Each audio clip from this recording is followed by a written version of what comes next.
Marketing Square. Bienvenue sur Marketing Square, le rendez-vous du gros marketing. Le gros, c'est un marketing qui sort des clous, qui se réinvente, qui se renouvelle.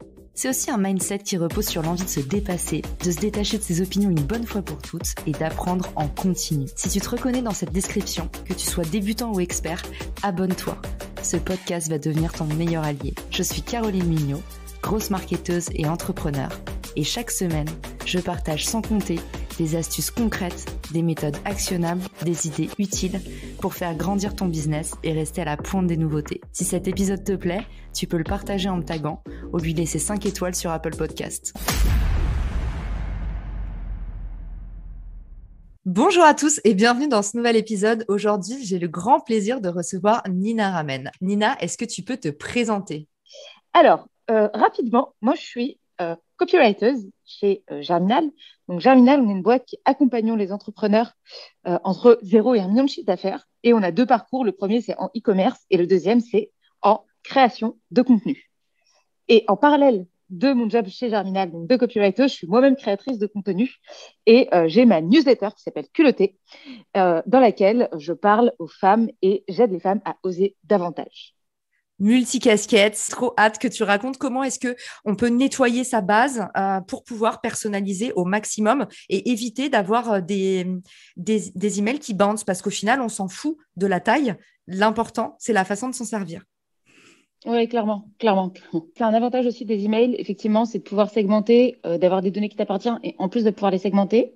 Moi, j'ai mis en place ce que j'appelais le onboarding. Donc, c'est un peu la séquence de bienvenue. Et ma séquence de bienvenue, elle est composée de 4 emails. Dans le premier email, j'explique aux gens, salut, je m'appelle Nina, je me présente, un peu comme dans la vraie vie en fait. Tu parles, voilà, salut, je suis Nina, voilà ce que je fais dans la vie et tout. Je leur demande aussi leur consentement, c'est-à-dire que j'explique, voilà, tu vas recevoir un email par jour, tous les jours, tu vas recevoir 2 emails par semaine, le samedi et le dimanche à 9h, peu importe la fréquence en fait de la newsletter. Je dirais, l'objectif, c'est de demander à la personne de l'expliquer. Qu'est-ce qui va lui arriver une fois qu'elle est dans cette séquence? Ça, c'est le premier email. Le deuxième email, je m'assure de la délivrabilité. Je dis à la personne, hey, salut, c'est Nina, est-ce que tu as bien reçu mon email d'hier? Si c'est le cas, pense à m'ajouter dans tes contacts. Comme ça, je vais tomber dans la boîte mail principale. Et donc, en termes d'algorithme vis-à-vis de notre nom de domaine, si tu veux, on a un nom de domaine qui est propre et qui ne tombe pas dans les spams. Parce que ça, c'est quand même le plus gros risque quand on a une newsletter, c'est de tomber dans les spams. Et là, en fait, tu es encore plus dégoûté parce que tu as passé 5 heures à rédiger une newsletter qui finalement qui n'est pas lue et qui n'est même pas reçue. Donc, ça, c'est la deuxième email. Le troisième email, je m'en sers pour segmenter, comme tu disais. Je donne 3 contenus sur des thématiques différentes. Donc, chez Germinal, par exemple, on a plusieurs parcours. On a le parcours vivre de son contenu, le parcours e-commerce et on va sortir probablement le parcours monter son agence. Et donc, ça me permet de voir en fonction de ce sur quoi la personne a cliqué, quel est son intérêt. Donc là, on fait ce qu'on appelle du tag d'intérêt, donc du tag d'intention. Et donc, je sais que si la personne, elle a cliqué sur e-commerce, c'est que probablement, elle se lance un e-commerce. Donc derrière, je vais lui donner du contenu sur du e-commerce. Et le 4e email, il sert à dire, voilà, tu peux te désabonner, j'espère que ça t'a plu, etc., etc. Donc, accompagner la personne. C'est toujours beaucoup moins violent que d'arriver et de balancer du contenu. La personne, elle te connaît ni d'Ève ni d'Adam. Donc voilà, pour moi, c'est cette séquence d'emails qui a un objectif multiple, me présenter, assurer de la délivrabilité et segmenter. Il y a des stats du coup à regarder et ça permet en fait de pouvoir traquer les résultats, traquer la réussite, la performance. Qu'est-ce que tu regardes du coup sur ces différentes listes comme indicateur de succès? 2 indicateurs de succès, le taux d'ouverture et le taux de clic. Le taux d'ouverture, au début, quand les gens ne te connaissent pas, quand ton audience ne te connaît pas, le taux d'ouverture, il est assez variable et il est en fonction de ton objet d'email. Donc, rédiger un bon objet d'email, c'est très important. On pourrait faire un podcast entier sur le sujet. Mais rédiger un objet d'email, c'est la première chose à travailler et c'est d'ailleurs l'erreur que font la plupart des gens, c'est que c'est ce qu'ils font en dernier, alors que finalement, c'est ce sur quoi ils devraient passer pas le plus de temps, mais en tout cas, je dirais un tiers du temps. Parce que tu peux rédiger le meilleur contenu du monde, si personne ne le lit, ça ne sert à rien.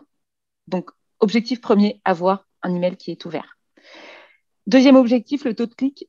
Ça va être l'engagement que tu vas avoir sur ta newsletter, à quel point ce que tu dis intéresse les gens.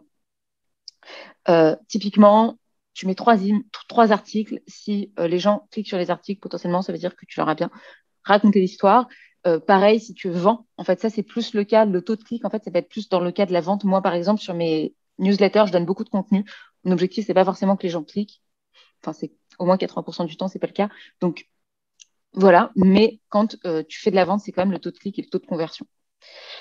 Juste pour te donner une info sur le fait de monétiser sa newsletter, parce que ça, c'est intéressant, comment tu fais de l'argent avec une newsletter, pour le coup. Il y a un créateur de contenu qui s'appelle Nicolas Galita, et lui, il a 3000 abonnés. Il fait ça en plus de son job, et il fait 40K par an. Donc, 15 heures par semaine, il y consacre, donc en plus de son CDI. Ouais. Il fait ça en side projet. Il a 3000 personnes, ce qui n'est pas énorme par rapport à des influenceurs, tu vois, qui ont 1 million, 2 millions d'abonnés ou même 30 000, tu vois. Il travaille sur une base email, je répète, une base email et pas une base réseaux sociaux, à qui il envoie des emails tous les jours. Et donc, de temps en temps, il vend un produit, une fois par mois, il vend un produit et les gens l'achètent. Donc, souvent, il fait des promotions. Et lui, il a trouvé un canal qui est intéressant. Il vend avec sa newsletter et son business model est basé là-dessus. Donc, c'est un side project. Et il fait des emails quotidiens. Je trouve que c'est intéressant. Moi, je l'avais aussi testé, l'email quotidien. C'est vachement bien parce qu'en fait, contrairement à ce qu'on pourrait penser, les gens, soit ils t'aiment et ils restent, soit ils partent et de toute façon, ils t'auraient jamais acheté. Donc, ça reboucle aussi avec ce que tu disais sur c'est pas la taille qui compte, c'est aussi le niveau d'engagement des gens qui sont dans ta base. Et c'est potentiellement eux. Tu veux pas attirer tout le monde. Tu veux attirer les gens qui vont t'acheter derrière ou qui vont te recommander. Ouais, tout à fait. Et d'ailleurs, un autre moyen de monétisation dont on parle assez peu, mais qui est une réalité, surtout si vous êtes sur des industries de niche, en fait, même avec une petite audience, ça peut être très intéressant, c'est le sponsoring. Et en fait, moi, j'ai l'exemple d'une amie qui a moins de 5000 inscrits sur sa newsletter et qui se fait 4000 € par mois avec une newsletter par semaine. Parce qu'en fait, si vous avez une petite communauté, mais extrêmement bien engagée, et ben pour une marque, c'est clairement l'autoroute. Donc, n'hésitez pas. Avec le sponsoring, on a tendance à penser, et c'est vraiment un mythe, que en fait les grosses audiences n'intéressent pas les marques. Et ben c'est tout le contraire. Plus vous êtes niché, plus vous êtes spécifique, plus vos audiences ont de la valeur.